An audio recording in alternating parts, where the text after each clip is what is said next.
Hello, everyone. General Hand Grenade. Welcome back to my war room in Prince George, British Columbia. Cheers. This morning I got up. It's pretty early in the morning here on Sunday. This morning I got up and I looked on YouTube and I had 1,000 subscribers. I can't believe it. It's been about 16 and a half months since I started doing this, and um, I didn't envision that it would go this long, or that that I would get this many subscribers. And like, I'm just looking at the numbers here: 148,881 views in just over 16 months. Like I said, that's how many people, or how many times people have viewed my videos, and I didn't think it was going to be like that. Um, when I started it, it was for a very different reason than what I'm doing it for now. Not terribly different, but I started it, my channel, because I needed something to do.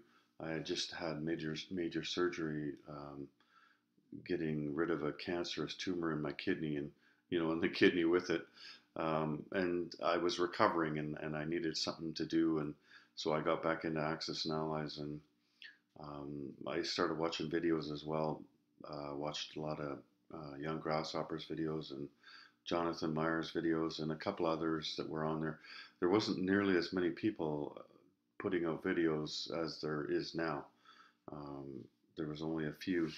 Um, and so I watched those and I thought, that's something that I could do, um, because my life was going to change. There was a lot of things that I couldn't do anymore, a lot of vices that I couldn't do. Your kidney acts as a filter for you, and so when you've only got a half a filter left, then you have to take care of your body much better. And so coffee is just about the strongest thing I drink for the most part now. I have the odd beer and stuff, but that part, like, that's something that I couldn't do anymore. Um, anyway, I got back into Access Analyze, and I never thought it would lead me this far. That's for sure. I went online to try to figure out some rules. I just bought the 1914 game, and I couldn't figure out the rules, and so I went online and I found this whole community, and then I found all these YouTube videos, and yeah, here we are, 1,000 subscribers later, and almost 150,000 views, and I can't believe it. Um, I like to give away prizes, so I'm gonna give away some pretty sweet prizes today. So you'll have to wait till the end of the video. I'll tell you now, though, how you need to win them. You don't have to jump through too many hoops or anything. You just have to comment on this video, and I'd like you to leave a comment on what this channel means to you. And I don't expect it to mean that much. It's just like, well, I like to watch videos, or I don't expect it to have any sentimental value for you like it does for me. But just like what what my videos mean to you, and what this channel has, like, has it helped you make you a better player, or anything, just whatever you want. You can put in the comment section, and if you don't want to win the prizes, like if you already have the stuff that I'm giving away, then that's fine. Just also say thanks, but like, give the prize to somebody else. That's fine too, because you don't need two of one thing, right? So um, let somebody else have it that doesn't have what I'm giving away today. But we'll give that stuff away at the end of the video. I figured, though, if I'm going to ask you what this channel means to you, then I should probably tell you what it means to me. And it means an awful lot. Um, like I was saying a couple of minutes ago, the reason why I started the channel, um, that's really just the end of the story, or the end of that chapter in my life. And um, how the story began was uh, is something that is that I keep inside of me, and we talk about it here locally, but I haven't talked about it on my channel at all, um, because this has been my escape, and that's really what this channel means to me. Is I get to step outside of my world and create my own little world on my table, with my little plastic army men, and when I'm doing that, then the rest of the world just disappears. And that's important because I needed to find an escape. Uh, we're in April now, and I guess it was 6 years ago, April of 2012. Um, I had raised five kids, and the last one had just moved out a month and a half earlier. And I thought, okay, you know what? I'm going to travel. I live in a northern town in Canada, and winter is pretty harsh, and it's nice if you can get away. And a lot of people up here do. They take a holiday and they go to someplace warm. Um, and so I thought I'd start doing that. And the first one that I went on, though, the first holiday that I went on, wasn't to a warm place. It was, I asked myself, well, where do I want to go? And I really love music, and I had a favorite musician. Her name was Ani DeFranco, and she's from Buffalo, New York. And she had bought this old church, like it was built in 1872, and they were going to tear it down. And so she bought it and turned it into a concert hall. She has her own record company, so that's the home of her record company, Righteous Babe Records. And she was going to play a concert there, and so I thought, you know, I want to go there. I want to see this place. You know, I don't know how long it'll exist before, you know, like it's something really special. If you've ever been to Buffalo, it's something that's really neat. And so I went there, and I was with a friend. First, I went to Toronto, and I met up with a couple of friends there, and then a couple of us drove down to Buffalo, and we watched the concert, and it was awesome. It was a great time. And then the next day, we went for a tour of this old church, and it was just fabulous because where I live, it's things aren't that old, or at least human structures aren't that old. um, Settlement here, of course, it took a lot longer to get this far. We're talking about European settlement, and so, and you know, the before that, the kind of structures that they built didn't last this long, right? They were more portable. Anyway, so there's nothing that historical around here as far as structures go. So I really like when I go anywhere to see the kind of structures and that they have. But I really enjoyed my tour of this place, and we had a great time. And then we drove back to Canada because it was snowing that day in Buffalo. So we drove back to Canada, and we stopped in Niagara Falls just for a couple minutes. It was really stormy, and I took a couple of pictures, and I got back in the car, and we went to my friend's house. Uh, Actually, we went to her parents' house. They live in southern Ontario, somewhere between Buffalo and Toronto. Um, and we hung out with her parents for that evening, and then I went to bed, and I woke up in the middle of the night. I think it was about 2 in the morning, and I looked at my phone, and there was all kinds of messages. Like there must have been 15 or 20 messages on there, whether they were text messages or missed calls or Facebook messages. Any way people could try to get a hold of me. And I thought, what the hell's going on here? So, and as I was looking at my phone, my daughter's name appeared on there. She was calling me, and so I answered it, and she was freaked right out. Her and her boyfriend they were driving into town. They live just out of town here in Prince George. Um, she was crying and she was freaked out.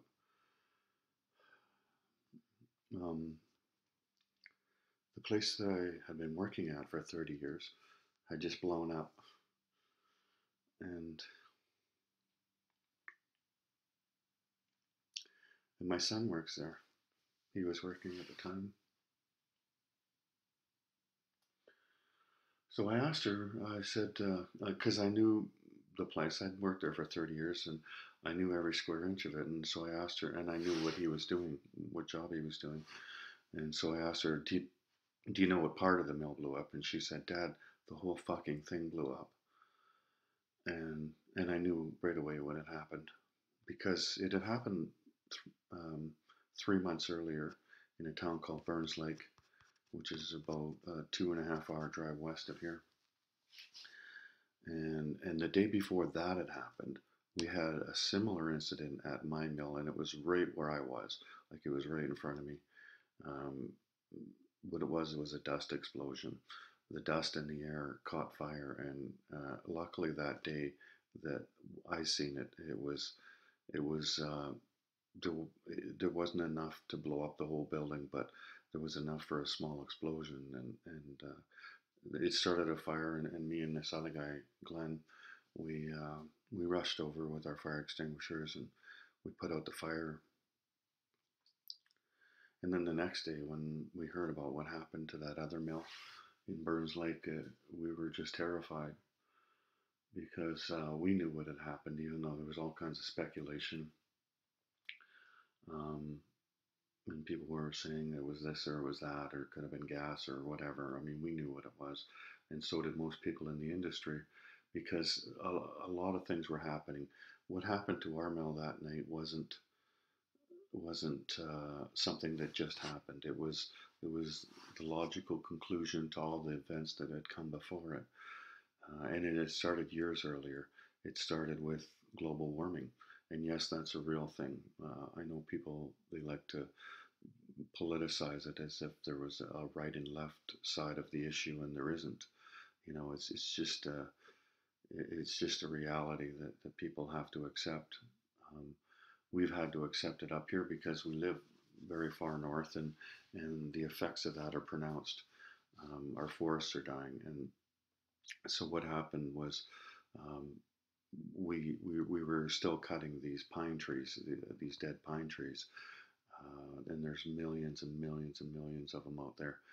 And so the sawdust was finer, it was drier, and it hung in the air longer. So the what used to be not much of a problem became much more of a problem because the dust was more explosive.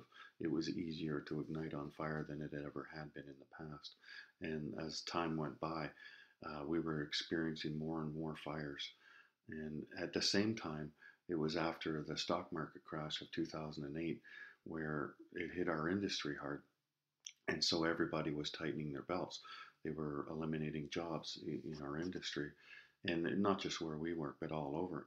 And like, they couldn't get rid of me because I was the guy cutting the logs, right? And they couldn't get rid of the people handling the lumber after me because somebody had to move it along, right? And the people that were getting me the logs. So what they were doing was getting rid of cleanup people. So we were getting this dust that was more dangerous, and it was accumulating everywhere. And it was like that in all the mills up here, and I suspect like that everywhere. But here is where we had this pine beetle epidemic, and that's what happened was the pine beetles didn't die every winter like they normally do because we weren't getting our cold winters. Anyway, a perfect storm of events came together that night, and it was April 23rd, 2012, and it just leveled the building, like massive, massive explosion. And this is a very large building. Think of a really large factory somewhere near where you live, and that's what a sawmill is. It's a factory. Instead of putting something together, though, it deconstructs logs and turns them into boards. And it completely blew the place right up, and burned it to the ground. Um, it's something that affects your entire community. This weekend, on Friday night, there was a bus crash in northern Saskatchewan. 15 people died. They were from a hockey team, and it kind of brought back the emotions of what we went through because of how devastated this community is. Humboldt, Saskatchewan, and we were like that at one time in Prince George here, and they were like that in Burns Lake. It was a tough time for all of us. Um, we all dealt with it in our own ways. Like for me, I first of all I had to get home right. My holiday was over, so I had to get home. It took me all half the night to find out that my son was still alive because of the chaos that was going on back here. And when I finally got home, it was about 24 and a half hours later when I made it to the hospital, and he was pretty fucked up.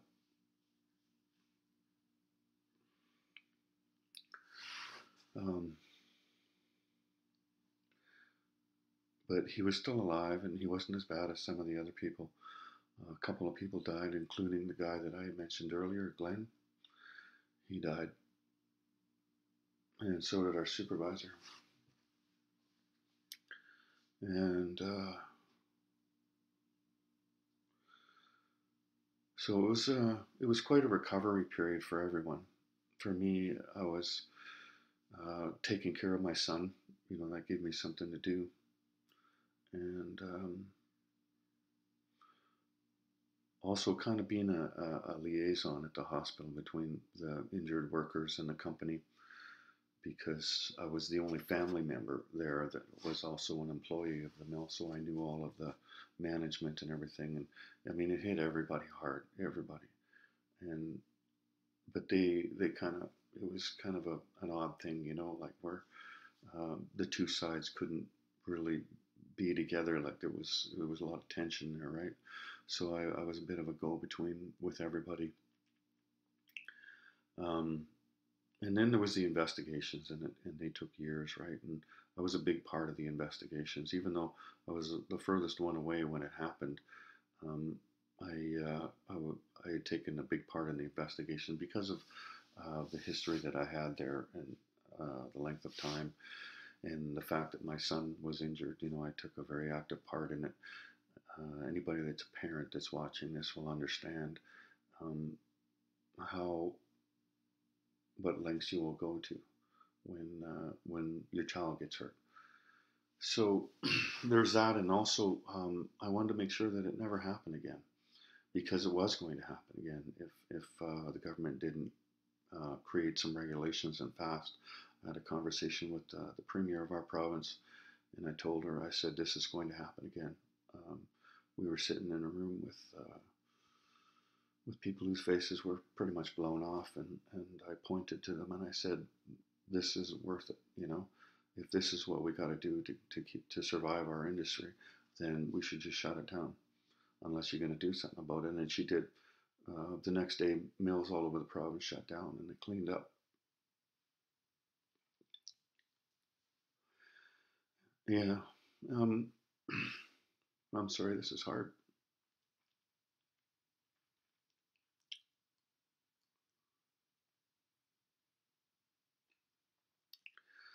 So, you know, on top of it all, on top of the emotions that we were going through, we also had to deal with the fact that none of us were employed anymore. You know, after having a job for so many years, all of a sudden you don't have a job, and you know, you don't believe it right away. You still keep spending money like you had a job, you know, because it doesn't dawn on you, like you know it, but it's in the back of your mind, right? And so, you know, what I decided to do instead of finding another job, like I said, I wanted to make sure it never happened again. So I went back to school. I went to university, and I learned about occupational health and safety, and I studied um, a special interest in what had happened, right? And how to prevent that. And I took a lot of courses, and I did whatever I could. And I didn't eat much because, you know, you can't, like I was getting paid by the government. So I was barely getting by. My son moved in with me, the one that had been injured, and he was getting more money because he was getting paid by the compensation board. He was injured, right? And so they were putting him through school. He was in college and I was in university, and we were living together. And if it wasn't for that, I couldn't have done it, you know, if it wasn't for him helping me pay the bills here. And we became very, very close, of course, after that incident. We were close before that. I'm close with all of my kids, but him and I became really, really close after that. And yeah, just it was kind of weird, you know, father and son going to school together. You know, he'd go to his school and I go to mine. And anyway, I learned a lot, and so then when I finished school, then I tried to find a job and I couldn't because they said I had no experience. I did manage to go back to work at the same place that I worked at before, though. They were rebuilding the mill, and they needed a first aid attendant.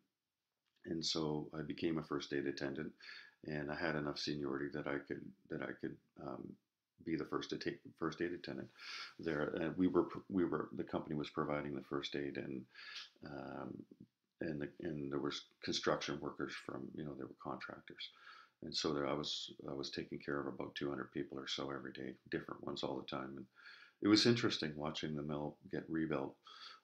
It was hard to go there the first day though. Like every fiber of my being kept telling me to turn around,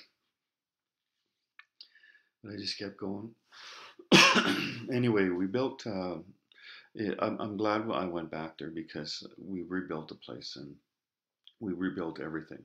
Our relationship, um, all of the people there became very close after this incident, of course, and we built the trust between the workers and the management for the most part. I mean, there's always going to be a little bit of tension, regardless of anything that might happen or might not happen. But it's pretty good. But the mill that we built was there's nothing like it in the world, and that's important too because as the Earth continues to warm, this is going to happen more often, where we're going to be harvesting dead trees in order to build houses for you to live in, right? I mean, all of us live in houses that are made out of wood, or most of us do, and so that has to be done by somebody, and so we're kind of on the cutting edge of how to do that safely. So when I went back, I had all this training, and I became the co-chair of the safety committee. I served on that for a few years, and we had to build our safety program from the ground up, of course, because like everything was gone. We had lost everything in the fire, right?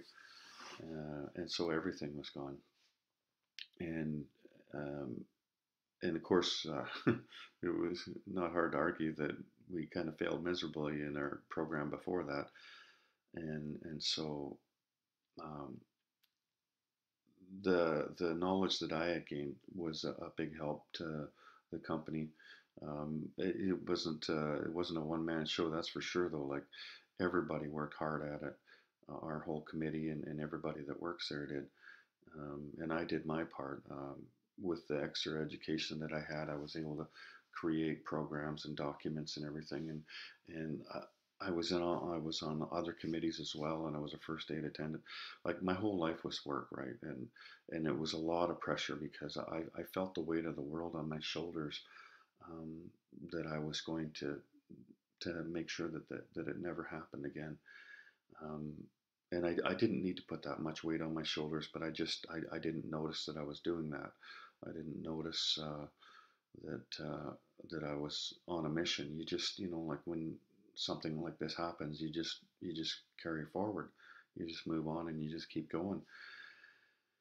Um, so I was kind of exhausted, and then when it turned out that I was sick there, when I found out that I had cancer, well, that I didn't realize the impact that I'd had on people until the outpouring of support that I had when this happened with my kidney, and so uh, I was forced to slow down after that, right?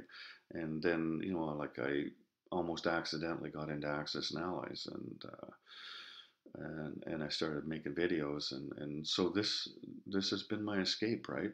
Like when I leave this war room here and I go out into the world, then I've still got all those duties that I do, I'm still on that mission. Although I've accomplished more than I could have possibly imagined before, um, but when I'm not there, when I'm in here, I don't think of any of it. I'm in my little world here. Um, to me, it's not just a game; it's an escape, and it truly is. Like I truly immerse myself in this game, and it's so intricate that you can do that, right? And the game that I'm into now, Global War, is even that much more so. And if it wasn't for making videos, then I don't think that I would have gotten this much of a passion for it, or that passion would have lasted for this long. And so that's why I'm so grateful to all of my subscribers, is because uh, I do it for me, but I wouldn't have done it for this long if it wasn't for you. I mean, you guys just keep me going. You like my videos, and you subscribe, and you ask me questions, and I become a better player just by answering them, because then maybe I did that wrong, and so I got to go look it up, and I look it up, and sure enough, I did it wrong. Uh, yeah. Um, there was this other thing too. Before that happened with my kidney, I went back to Buffalo. I'd said to myself, I got to finish this holiday. It was something I needed to do for me. This was about 6 months before this happened to my kidney, and so I went back there, and I didn't take any pictures. I just, that wasn't a Kodak moment for me. I went by myself. Um, I met lots of people while I was there. The people from Ani's record company were really good to me after this, after that had happened, and she sent me some stuff and everything. And anyway, like, they were expecting me to show up there, and they greeted me and everything, and man, they were awesome. I had such a good time, and so when I was flying back from there, I thought, wow, this is way better, flying home this time, because that last one was the worst flight you could imagine. And and then I get home, and I go back to work, like 2 days later after I got home, and I get a phone call from the sheriff's office, and they want me to go and testify in the coroner's inquest into the deaths of the men that had died in the explosion. And I thought, oh God, come on. I just let go of the whole thing.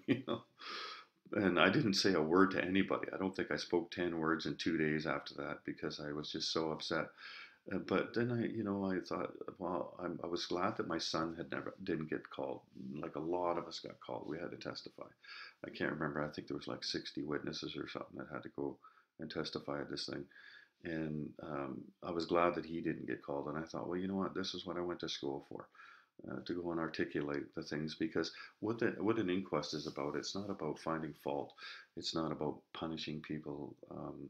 It's about finding out what happened, and making sure that it doesn't happen again. And that was my goal, right? And so it turned out that I was the lead witness. Like, they put the two widows on the stand first on the first day, and they talked for about 10-15 minutes each about their husbands and who they were. And then it was my turn, and they put me on the stand, and my coworkers were there. They had three of us scheduled that day, and I said to the other guys, I said, "Don't worry about it. You guys aren't getting called today." And they didn't realize how much of a role that I had played in the investigation. Nobody did. I didn't really talk to anybody about it, um, but I played a huge role in it, and so um, I knew that their lawyers were coming after me, right? And sure enough, like, there's five lawyers, and each one of them took a shot at me, and they all questioned me over and over and over again. And then after the five were done, then they asked the first one, "Do you have any more questions?" And of course he did. And then, so we went through all five lawyers again, and then the third time around, and I think we only did three lawyers the third time around, and it was hours after the thing was supposed to end. Like, the court was closed, the courthouse, and all the other courtrooms were empty and everything, and I was still on the stand, and it was surreal, I tell you. Like, uh, it was a major event here, and so all kinds of press, and you got all the people that were there, like, all the interested parties, yeah, from different agencies across the province. But there's also the owners. They're sitting right there in front of you, like the people that I work for right now, and then of course there's the victims, and the widows, and just everyone was there, right? And like, it was so intense. If you were sitting in the 12th row, it would have been intense. I was sitting in this chair where everybody was staring at me. Holy fuck, man! I got home, and I poured a whiskey, and I drank it, and then I poured another whiskey, and I sat down. I just, holy shit, that was the hardest thing I ever did. But I just went to a conference a few months ago. It was just after I got home from the Grasshopper Invitational, and I went to I was in a safety class, and one of the guy that was the instructor in this class was somebody that I'd taken part in the investigation with. Him and I actually went into the mill. It was just a burnt out steel structure at this point. It was so creepy. It was like walking through a skeleton of somebody that you'd known for 30 years, right? It was. Anyway, so him and I got to talking and everything, and it was good to see him again. Anyway, so he talked to the other instructors and said, "That guy that I told you about, he's here, right?" And so he brought these guys all over to meet me, like after the courses are done, and it was dinner time, and they invited me to sit at their table, and I guess everybody knew who I was and everything, and I had no idea, right? Like I just go about my business. I don't worry about, you know, um, anything else. Like I don't give a shit who knows about it or who doesn't know about it, right? Anyway, they're just looking at me like, "Oh wow, man, you're that guy." And what guy? They did. Don't you know? Don't you have any idea how much of an impact you've had on the laws of this province? I said, "No." I guess they've changed a lot of laws because of the things that I did and the things that I said, right? Anyway, so I guess I accomplished a lot, and so I can be forgiven for escaping the world now and forgetting about it all, and um, playing with my little army men because that's what makes me happy, right? That's what makes me truly escape from the world. Like honestly, I don't give any of the world a single thought when I'm in here. Um, and it's not just those two things. Like I have a family too, right? I mean, when I'm not with my kids or with my grandkids, my granddaughter and I, we had a great time last weekend at the mall. When I'm not doing that, then I'm in here. I'm making videos, and like I said, if it wasn't for you guys, then I wouldn't enjoy it nearly as much, right? If I hadn't been making videos, then I wouldn't have gotten all that excited about buying flight stands and and getting maps and doing all kinds of things. The kind of things that you're subscribers of mine, you understand what I do, right? I wouldn't have done all that. Like I probably would have played the game for a while and then put it in a closet after a while. Um, because I couldn't find many people to play. But you're the people I play with.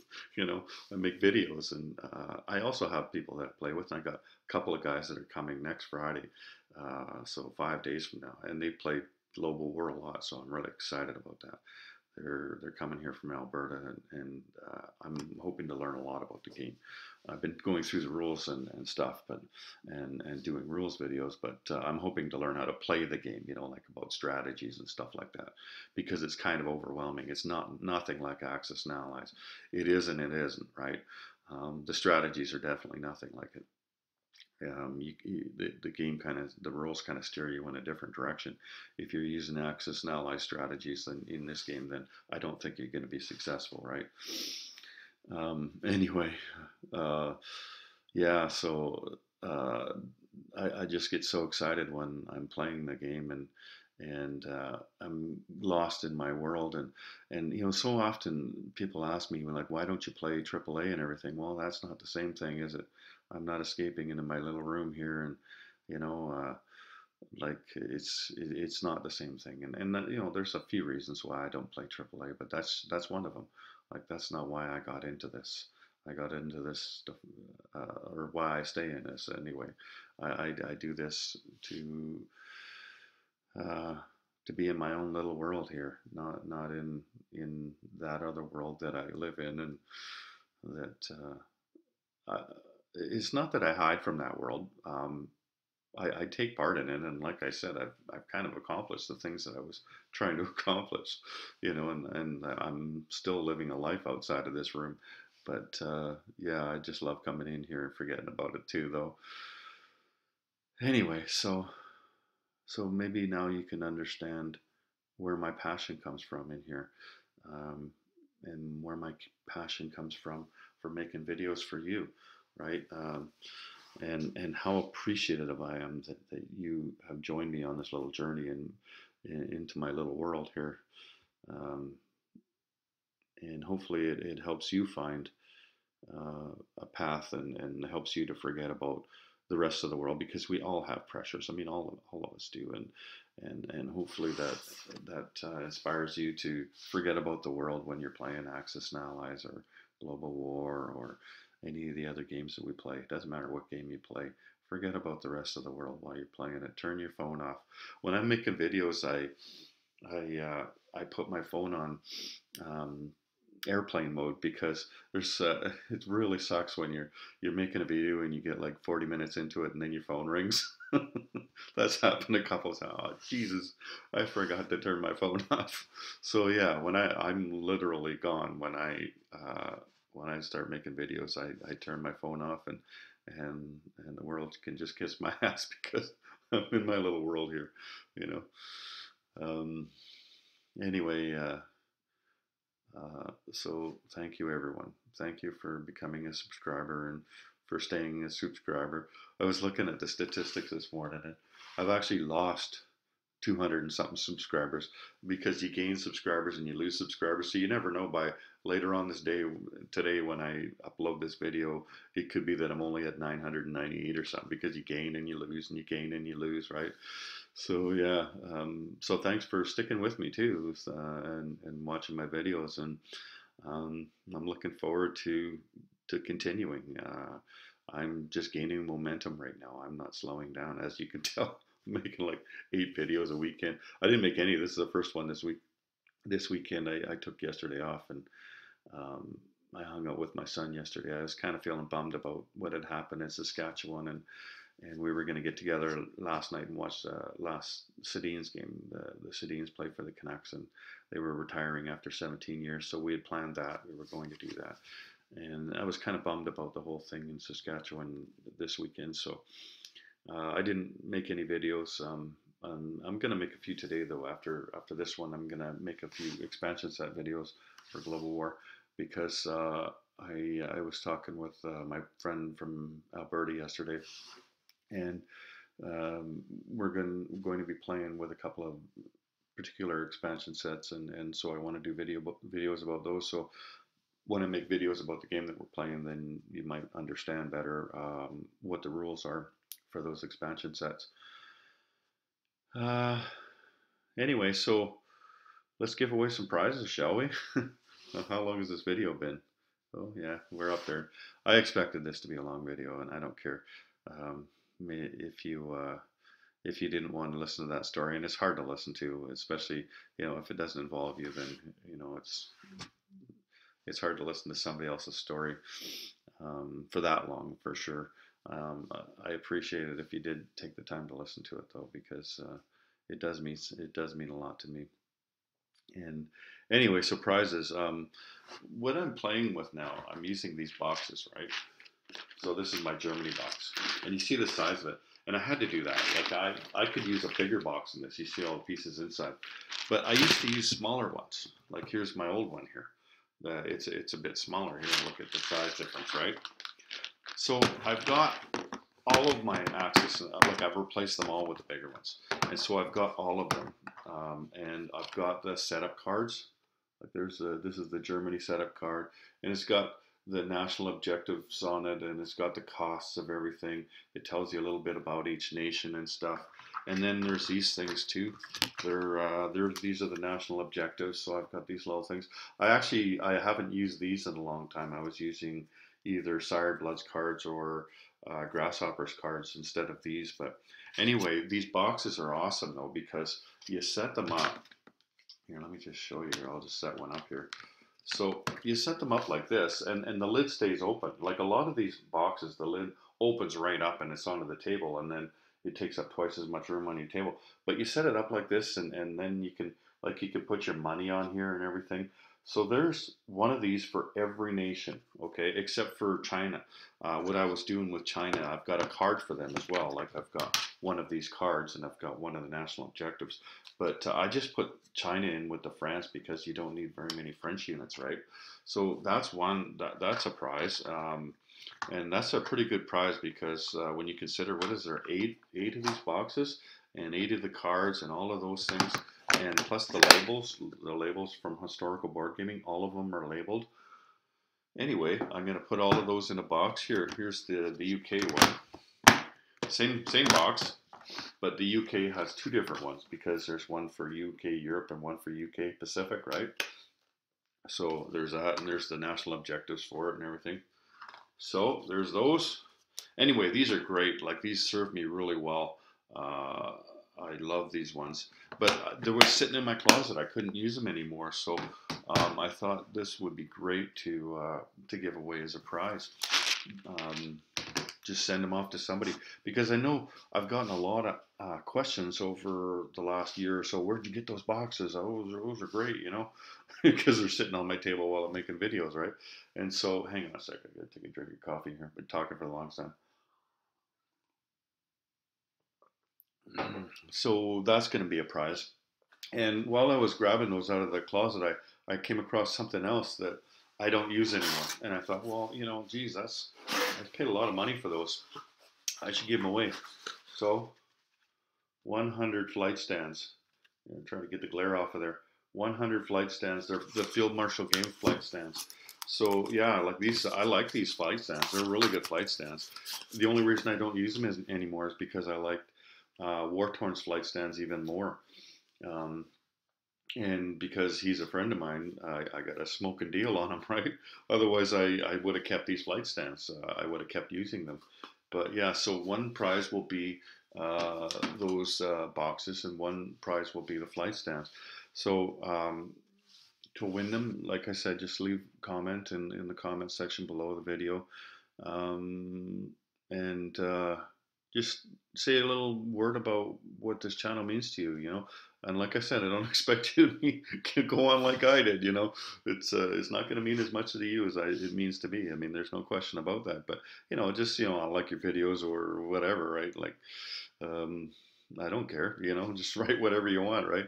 And just say if you want the prize, then you don't have to say anything. But if you don't need those things, if you've already got your own flight stands, or you don't want flight stands, or you've already got your own boxes or your own trays or whatever, and that's fine. Then just say don't worry about it. I don't need a prize. So when I choose the prizes, the first place will get to pick which one they want, and second prize will get the other one. I guess that's a fair way to do it, right? So anyway, that's it. That's the 1,000 subscribers, and again, thank you from the bottom of my heart. You have been my escape over these last 16 plus months, and I desperately needed that. Believe me, I was stressed out like you wouldn't believe before that, and this has given me the release, and it's easier for me to take on all these challenges that I do, and I still keep taking them on. I still have, like I said, I still got my responsibilities and everything, and I still do them, but I can get away from that too. Before I couldn't. Before I just come home and I'd stress about them, right? And now I don't. Now I come home and I don't even remember them. And then the next day I get up. Oh, I guess I got to do that today, right?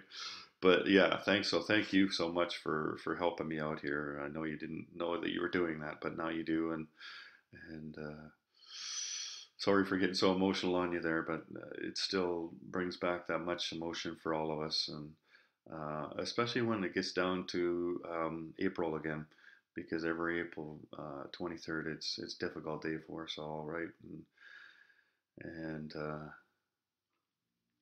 so thanks for joining me, and here's to another 1,000.